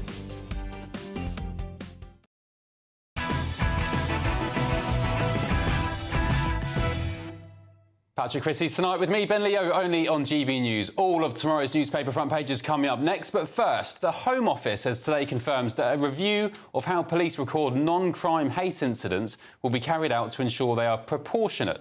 So Essex Police are, of course, at the centre of a free speech scandal after friend of the show and Telegraph columnist Alison Pearson revealed she's being investigated by the force for allegedly stirring up racial hatred in a social media post last year. She spoke to GB News last night. Seemed to me a completely mad overreaction. Whatever it was that I posted a year ago on X, I'm not in the habit of writing anything horrible and inflammatory. If I wrote something that was unwise, I still don't think that's a proportionate response. Alison also revealed that the brave gender-critical activist Maya Forstater had experienced a similar situation, and I'm delighted to say I'm joined now by Maya herself. So, Maya, you were facing up to, 2 years in prison for a tweet you fired off last year, and you've been told only today, funnily enough, in the wake of this Alison Pearson situation, that all investigations have been dropped. Just explain what's happened from start to finish. So last August, the police emailed me and told me I was being investigated for malicious communications, which I learned, yes, can get you 2 years in prison. And when I asked them what that was about, they said a tweet. And I said, can you tell me what tweet? They said, no, because the victim, they needed to protect the victim. And I said, what victim? And so obviously when Alison Pearson described what happened to her, I thought this is uncannily similar. This was the Metropolitan Police. They asked me to come in for a voluntary interview, but threatened me with arrest if I didn't. So I went into the police station and eventually they showed me the tweet, the one tweet that they were investigating me for, which was about a doctor who had transitioned, a male doctor who now was living as a woman, and was boasting about examining female patients who would previously not have agreed to be examined by a male doctor without a chaperone. And that was what the police called me in for, and I've been under investigation for the past 15 months. And didn't they say, Maya, that you'd be put on the Met Police's wanted list if you didn't go to this voluntary interview? I mean, it doesn't sound very voluntary to me. No, exactly. That's what they said. You could be arrested at any time, so you better come in. So when did you hear about Alison's situation? And did it, I mean, by that point, by the time you'd heard about it, you hadn't found out yet that your case was dropped. So what were you thinking when you heard about Alison's case? I just thought this sounds so similar, calling the complainant the victim, refusing to tell you what tweet it was. It seems like a playbook. And so I messaged her and said that, and I did an interview with the Telegraph, and it was in the Telegraph and the Mail. And tonight they called me and said it was dropped by the CPS, and in fact that it was dropped 2 months ago, but they hadn't bothered to email to tell me, even though my lawyer had emailed them 3 times in the past couple of months asking them. So they dropped it internally on their side months ago. Yet they only told you today. I mean, what do you think happened there? Did they just see the Alison Pearson situation and think, oh, we forgot to tell Maya Forstater that it's been dropped? What do you think happened?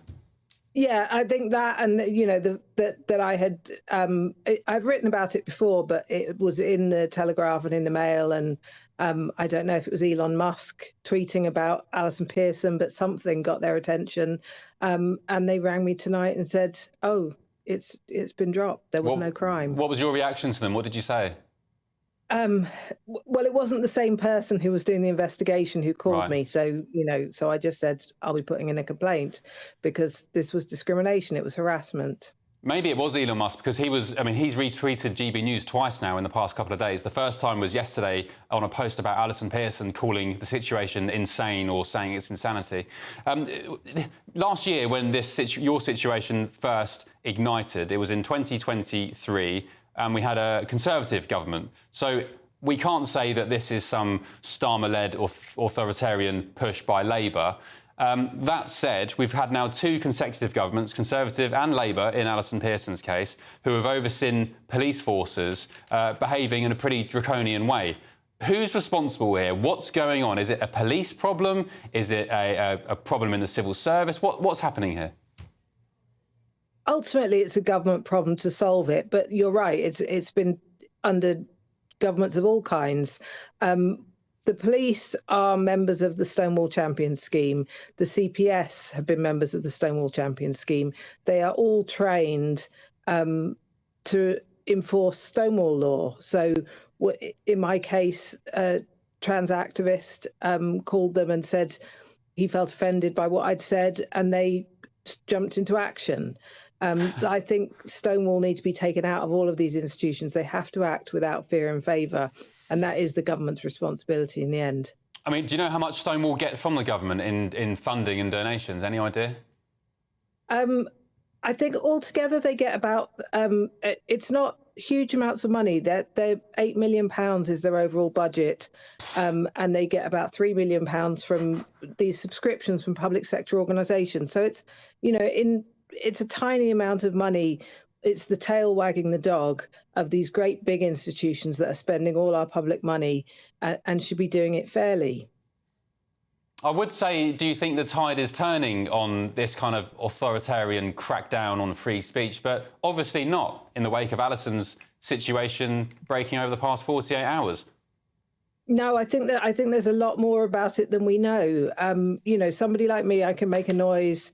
You know, but there are lots of people I speak to who have been questioned by the police, who have had to spend money on lawyers to make this go away, who have been terrified for months and months like I was, and who aren't in a position to go to the media and to, you know, put their face around the place. And I don't know how many people have been terrorised by this kind of thing, and we don't know about it. Yeah, such a good point. You can imagine how many people who, as you said, aren't in the media, maybe aren't very confident speaking to people or dealing with authority, who maybe don't know their rights, getting knocks on the door and being threatened and intimidated for social media posts, when in actual fact, the police, to be quite frank, should just do one and leave them alone and go and solve some proper crimes.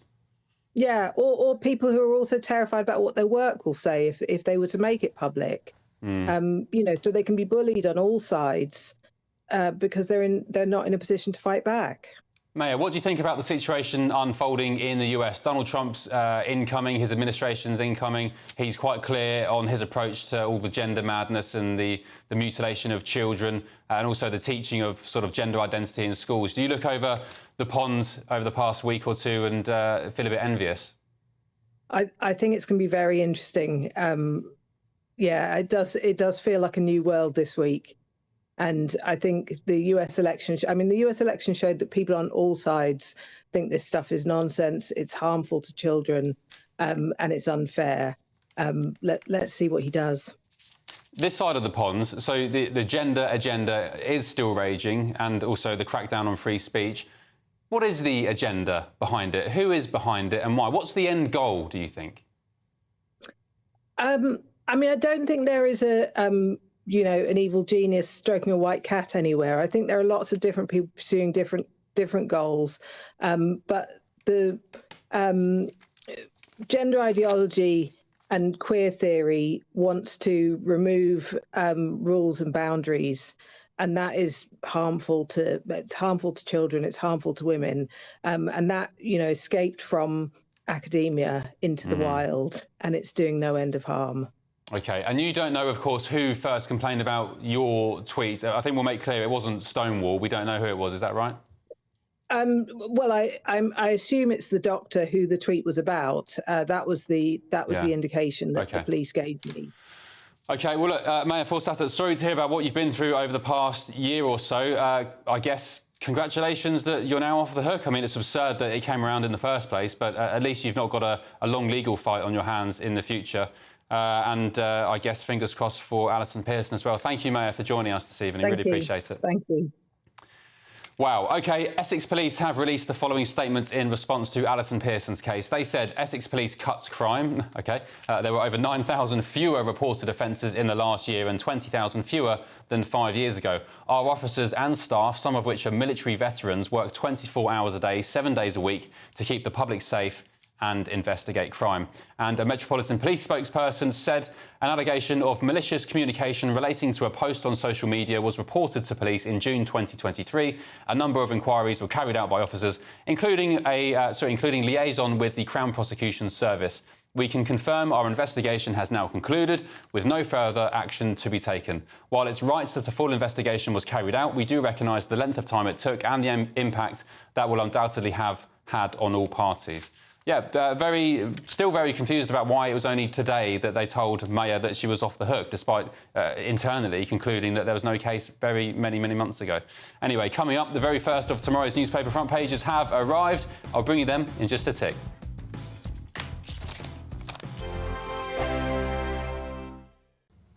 Evening, time for your latest weather update from the Met Office here on GB News, where we keep clear skies tonight.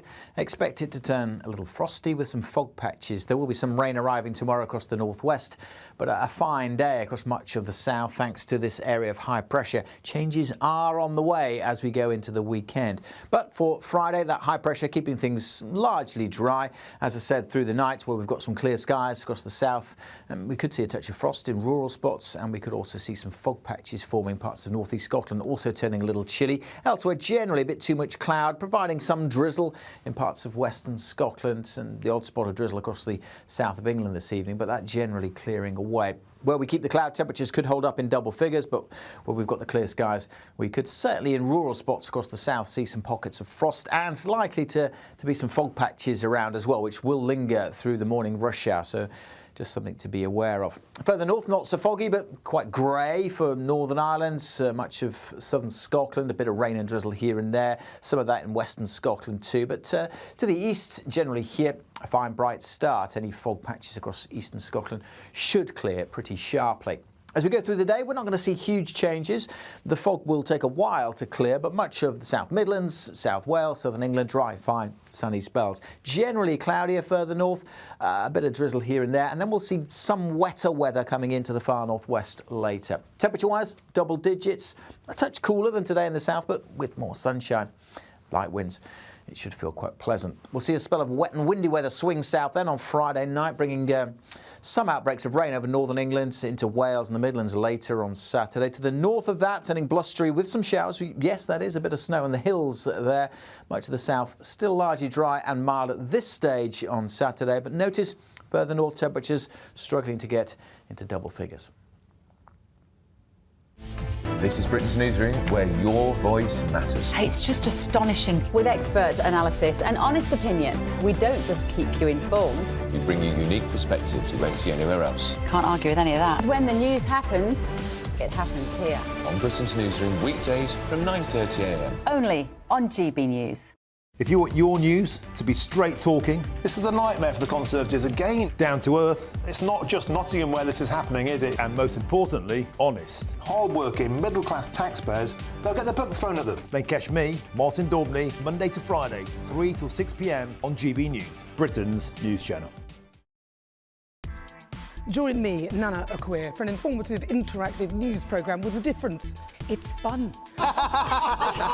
No, he didn't say that, Dave. I'm so surprised. I think there's an element of truth to that. Join me from 3 p.m. every weekend, only on GB News, Britain's news channel.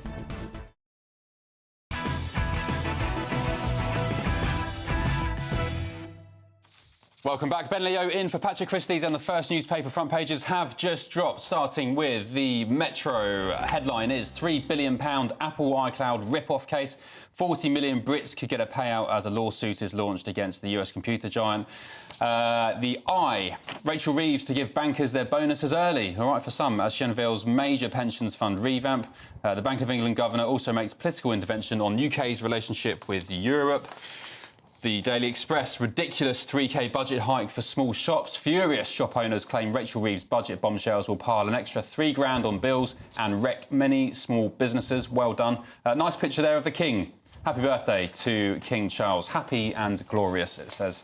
And the Daily Telegraph. Let's continue this war on free speech. Unbelievable.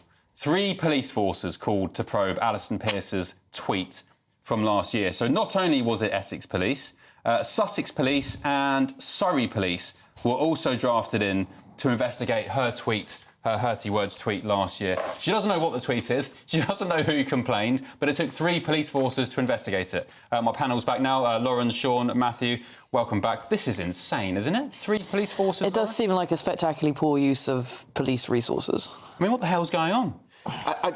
I feel sorry for the police because they're getting in the neck doing what they've been told to do, when actually we've all made the mistake of supporting this nonsense into existence. Who's to blame then? Everyone. If not the coppers that go around knocking on doors. They're just enforcing the law. They have to do as they're told. The issue here, we have made this happen through the political process, through the lobbying process. There's been lobby groups that have had too much control over the government. There's been multiple governments, and I include the Tory one in this, that have done the wrong thing on this. But the real wickedness here is lawfare. People using our legal system to terrorise people who don't have their political beliefs. That's what we're seeing here, and that's what needs to be unwound properly in Parliament. Matthew Larson, Priti Patel is quoted. She's, of course, now the Shadow Foreign Secretary. She has said, well, she's slammed Labour for allowing its MPs to get away with posting hateful and insulting content with impunity, while journalists were falling victim to the sinister efforts of some to curtail free speech. Well, maybe she should bring the police. I mean, I think she's thinking about things like Dawn Butler's recent tweet about when Kemi Badenoch was elected. Dawn Butler, the Labour MP, who said he criticised Kemi in a way that many people found offensive. Very. Yeah, absolutely. So maybe Priti should ring the police, and the police will go and knock on Dawn's door. I mean, look, you know, Alison's been on this safe with us many times, and you know, we can disagree, but we disagree having an open argument. And this just seems absolutely ludicrous. I hope one good thing is going to come from it, which is the Home Office has said it is going to look at the non-crime hate incident, the way it works. Well, so hopefully, maybe we'll see common sense. Surprisingly, the statement from the government this afternoon does not indicate that that's the direction that they're going to go. Well, there's been an update to Alison's case. So Essex Police said Alison's alleged offence is now being treated as a criminal matter and not a non-crime hate incident. So Pearson said she was told on Sunday it was a non-crime hate incident. But Essex Police has accused the Telegraph now of presenting wholly inaccurate information as fact. They also had a pop at Alison for being unethical in her response to the investigation. So they've seemed to have upgraded it to a criminal matter. I mean, they've doubled down. But this is the problem, isn't it? Once the police get dragged into the press arena, they now have to respond to protect their sort of professional reputation. And this is my point. The police are acting on the law as it has been given to them. Somebody in Parliament needs to wind this back so the police never get involved in the first place. That's the problem we see here. I don't know if we've got this clip from Sussex, have we?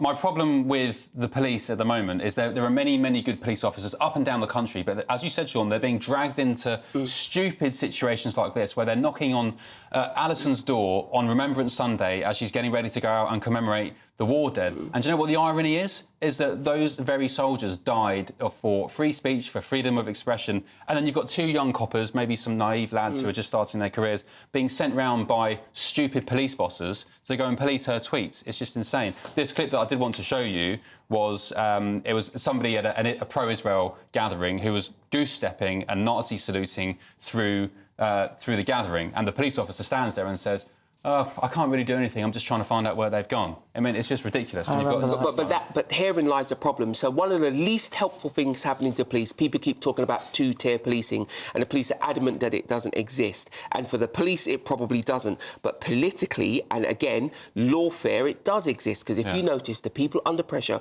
always seem to be the people on the right. Well, Alan Johnson this evening has been tweeting about. I remember the riots up in Leeds earlier in the year with the Romani or the Romanian community. I can't remember which one it was. I'm going to get the language wrong there.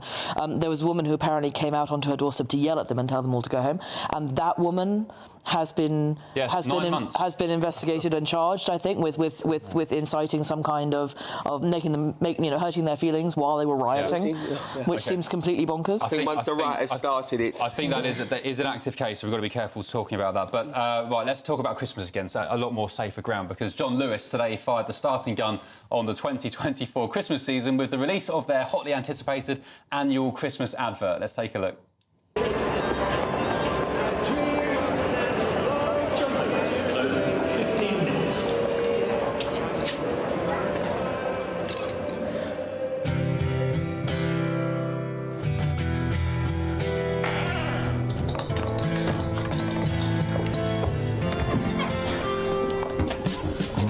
What are you looking for? Something for you. You're not going to find it. No, not here.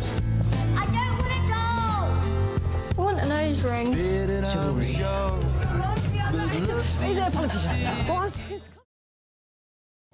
There we go. A bit better than the Boots effort from yesterday doing the rounds, where we had the Bridgerton actress starring in it who said that the palace balcony was terribly white or something, and also it was sort of littered with pronouns. So there was a child in the Boots advert, and the actress referred to them as they, them, or something like that. What do you think of that advert, Sean? I think this advert is where most people are, regardless of what your political beliefs are. People are just, Christmas is sort of soft, cuddly, traditional. We want that kind of Christmas. And for people to inflict their politics on there and through their commercial goings on, I actually think the likes of Boots need to be careful. You only need to look what happened in Hollywood.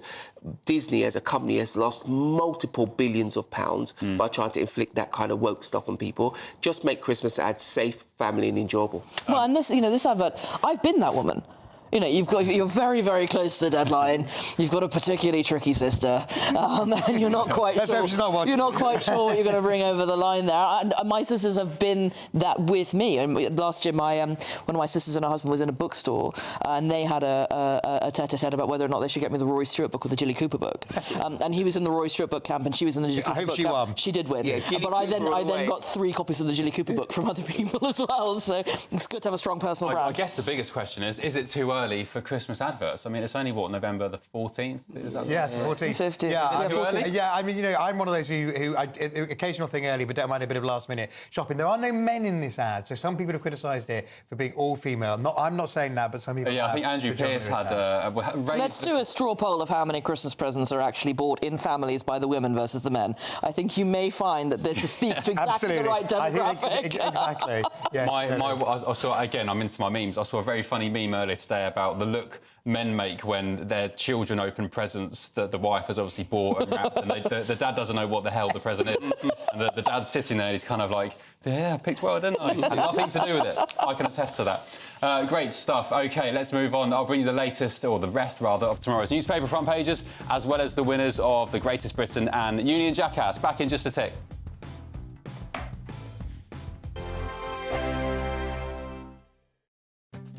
I'm Christopher Hope. This is GB News, Britain's election channel. This is GB News, Britain's news channel.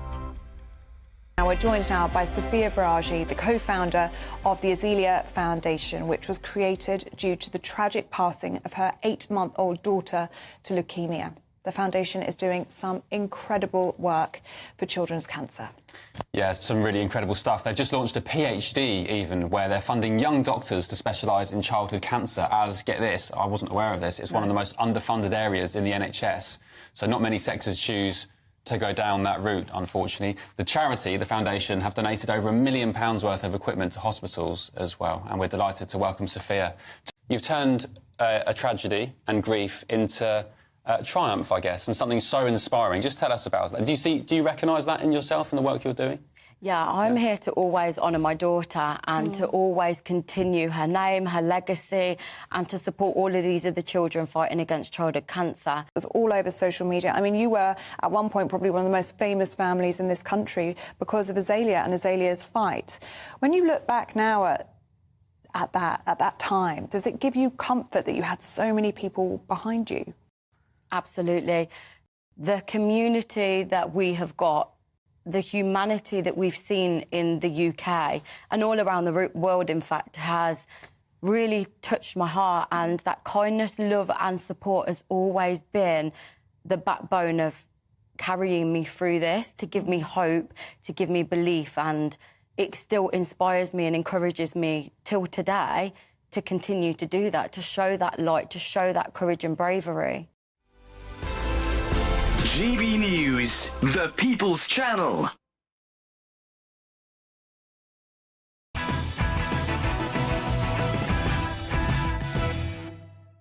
Hello, welcome back. More of tomorrow's newspaper front pages have just dropped. Let's resume with The Independent. Rachel Reeves fight back to woo the city. Ali's banking regulations, she says. The Chancellor uses Mansion House speech to tackle resistance to her growth plans as she feels the heat from farmers over tractor tax. It's going to be a very interesting week for the government next week. Not only are farmers threatening to strike this Sunday, you've got that big protest on Tuesday. I'm not condoning it, but I want to see whether there will be indeed horse manure splattered all over Whitehall. The Guardian. Hundreds of carers could face trial for benefits error. Call for ministers to halt process that has left many claimants in debt. Oh, and look, pulsing with life and colour, the world's largest coral found in Pacific Ocean. Good stuff. The Daily Mirror, stop the cosmetic cowboys. We demand law change to make all British beauty clinics safe. And The Times, oh, goodness me, police treat classroom jibes as hate incidents. Children are among thousands of people being investigated by police for non-crime hate incidents, The Times can reveal. Forces recorded incidents against a 9-year-old who called a primary school mate the word is quote-unquote retard, and against 2 secondary school girls who said that another pupil smelt like fish. Quick word on that, Lauren? I mean, 9-year-olds, really? I think children need to be educated out of being mean, but I don't think that education needs to come from the police. Yeah. Sean? We are asking the police to do ridiculous things when we've got real big, serious things that they would also like to concentrate on.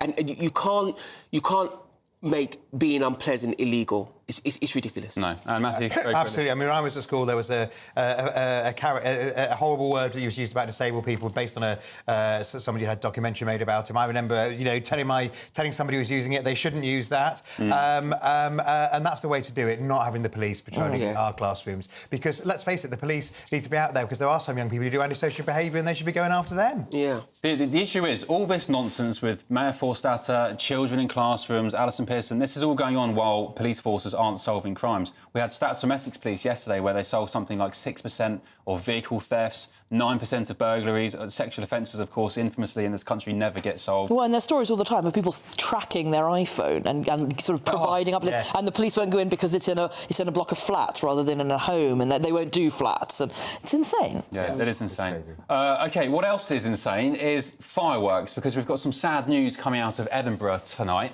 A baby panda has died due to the stress caused by fireworks on bonfire night, and that's according to Edinburgh Zoo. So the Royal Zoological Society of Scotland is now calling for tighter restrictions on fireworks. So, Sean, apparently this poor panda, and I think we've got a picture of it somewhere, died from just outright stress of fireworks. It choked on its own vomit and died, the poor thing. Do we need to ban fireworks? No, it is very unfortunate that this panda died, but it is on the zoo to look after the panda, not on the government to ban fireworks. And we are trying to build a world where nobody ever suffers any pain or any distress at all. That is impossible. That is impossible. And before we ban fireworks, people need to figure out whose job is going to get lost on that. What celebration is not going to happen? It's ridiculous. You cannot ban fireworks. Well, I mean, how big's the fireworks? Well, and also, I think we've got to have a question about whether or not the Zoological Society and Edinburgh Zoo are feeling that they had, in fact, a safeguarding issue that they failed to take into consideration. Edinburgh is not going to cancel Hogmanay. Perhaps they could buy the red panda some earmuffs or put it inside. You know, I'm not heartless. It's terribly sad that this poor red panda died, but I do think that it's on the zoo to protect its animals. Yeah. Fireworks aren't new in Edinburgh. Edinburgh has the biggest New Year's celebration of the British Isles. We don't know if this is from an organised display or if this is from people in the neighbourhood, going over the top. I'm in favour of restricting fireworks. I'm not in favour of banning this poor panda went the same way as Jimi Hendrix. He choked on his own vomit and he'll go down in infamy. Let's be clear. We've been restricting fireworks in this country for years, only for fire safety reasons. The idea that people are running around crazily with fireworks simply... They do throw them, Sean. And of course they do, but the point is that is managed in a particular way. We are too quick in this country to ban things under one extreme example. I always used to like to think of myself as a libertarian. Don't ban anything, let people get on with it. But the amount of inane fireworks down my street last week or the week before, waking up my kid who was trying to sleep, it was doing my head in. I was having to go back into the room and... Every libertarian I have ever met has become a conservative when they had children. Let's ban children then. Children cry and make noise, they play football. I'm pro. Exactly. What are you going to do? At some point, people are going to have to just deal with the world as it is. Time now for Greatest Britain and Union Jackass. Lauren, your Greatest Britain nominee, please. Unusually for a Conservative, it is Wes Streeting, the Health Secretary, for coming out so unambiguously against the assisted suicide bill that is going to hit the House in the next couple of weeks. I think it's really important that the people in charge of keeping people healthy in this country is against killing people, and the state shouldn't kill people. I've been getting some stick in recent days for saying Wes Streeting is actually probably the most capable cabinet member in that Labour government. Well, I've known him since he was in the NUS, since we were in student politics. He's great. Sean, your Greatest Britain? My Greatest Britain is Alison Pearson for being bold, telling the truth, facing down this ridiculous investigation she's under. What she's doing is very important. You've heard me talk about lawfare before. Alison is caught up in that, and let's wish her all the luck in the world. The police should be concentrating on getting people off the street where they're dangerous. Matthew Larser? Mine is the actor Timothy West, whose death was announced yesterday, sadly, as well as a fine actor. I think it's his love and support for his wife, Pinella Scales, as she's dealt with dementia, has been inspiring. And Angela Rippon, I think, said it beautifully when she said that they did an amazing job of convincing people that dementia was not something that you should always be afraid of. Yeah, and it affects so many people these days, not just the sufferer themselves, but the family they go through it. Rest in peace to Timothy West, an absolute legend, but it's going to be Alison Pearson, friend of the show, a very talented journalist, and now a fight on her hands, which I'm sure she will triumph over. Your Union Jackass, please, Lauren. Unfortunately, is my former colleague John McTernan, who came on GB News earlier in the week and said that farmers should be smashed in the way that Thatcher had smashed the miners, which I think is a very, very silly remark to have made. It was a legendary moment. Let's remind ourselves of that moment. If people are so upset that they want to go on the streets and spray slurry on them, then we don't need the small farmers. What an idiot. Sean, your Union Jackass. My Union Jackass is NHS England for their internal fast-track promotion of BME people and LGBT staff. It is insulting on many levels to suggest people from our two groups don't have any agency of their own. It means people at work will have no respect because it will look like they were promoted through favouritism, not through their own ability. We were told by the government that crazy schemes like this will come to an end. Let's see this government act, because they didn't get the memo. Probably get worse under Labour. And finally... Mine's the Bishop of Lincoln, Stephen Conway, who's severely criticised in the Making report into the Church's handling of the John Smith abuse scandal. 2 days ago, Justin Welby did the right thing. This guy, Conway, is still clinging on, and to add insult to injury, he rules over us because he's in the House of Lords. It's time to go. Great nominations. I think it's got to be McTernan, hasn't it? And it went absolutely viral online. Millions and millions of views. And Patrick's response to it was superb. That made it as well. Patrick could have easily hit back at him with some bit of aggression or a bigger challenge, but it was just his facial expression. Lauren, Sean, Matthew, thank you for your company tonight. Thank you at home for joining us tonight. It's been a blast. I'll be back tomorrow from 9 p.m. Up next is Headliners. That's after your weather. Good night.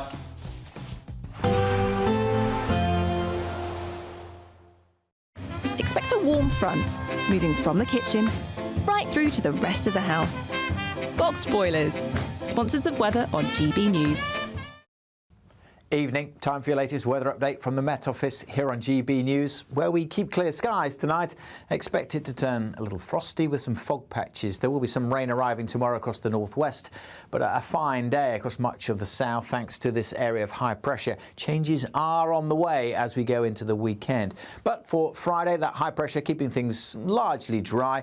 As I said, through the night where we've got some clear skies across the south, and we could see a touch of frost in rural spots, and we could also see some fog patches forming parts of northeast Scotland, also turning a little chilly. Elsewhere, generally a bit too much cloud, providing some drizzle in parts of western Scotland and the odd spot of drizzle across the south of England this evening, but that generally clearing away. Where we keep the cloud, temperatures could hold up in double figures, but where we've got the clear skies, we could certainly in rural spots across the south see some pockets of frost, and it's likely to be some fog patches around as well, which will linger through the morning rush hour. So just something to be aware of. Further north, not so foggy, but quite grey for Northern Ireland, much of southern Scotland, a bit of rain and drizzle here and there, some of that in western Scotland too. But to the east, generally here, a fine bright start. Any fog patches across eastern Scotland should clear pretty sharply.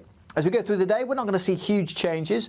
The fog will take a while to clear, but much of the South Midlands, South Wales, southern England, dry, fine, sunny spells. Generally cloudier further north, a bit of drizzle here and there, and then we'll see some wetter weather coming into the far northwest later. Temperature-wise, double digits, a touch cooler than today in the south, but with more sunshine. Light winds. It should feel quite pleasant. We'll see a spell of wet and windy weather swing south then on Friday night, bringing some outbreaks of rain over northern England into Wales and the Midlands later on Saturday. To the north of that, turning blustery with some showers. Yes, that is a bit of snow in the hills there. Much of the south still largely dry and mild at this stage on Saturday, but notice further north temperatures struggling to get into double figures. We can expect clear skies, leading to a light and warm day ahead. Lovely. Boxed Solar, sponsors of weather on GB News. There's only two. This is GB News, Britain's news channel. Her name is synonymous with fashion. Karen Millen, the high street designer whose dresses have been worn by some of the world's most famous women, including the Princess of Wales.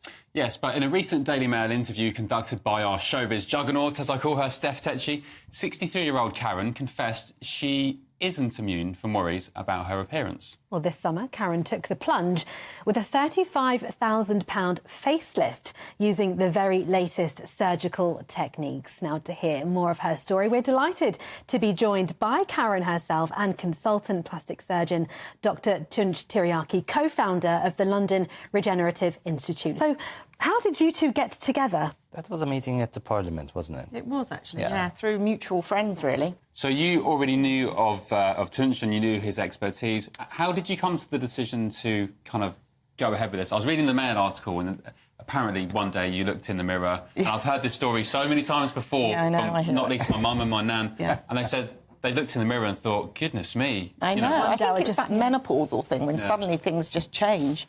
And yeah, for me it was coming out of lockdown almost, where I was probably on the back end of menopause, and I just suddenly looked in the mirror and it was like, oh my God, what's happened to me? Because I guess you still, I mean, for me, I'm 35, I still feel like a 20-year-old or even an 18-year-old. Does that change as you get into sort of your... Unfortunately not, right?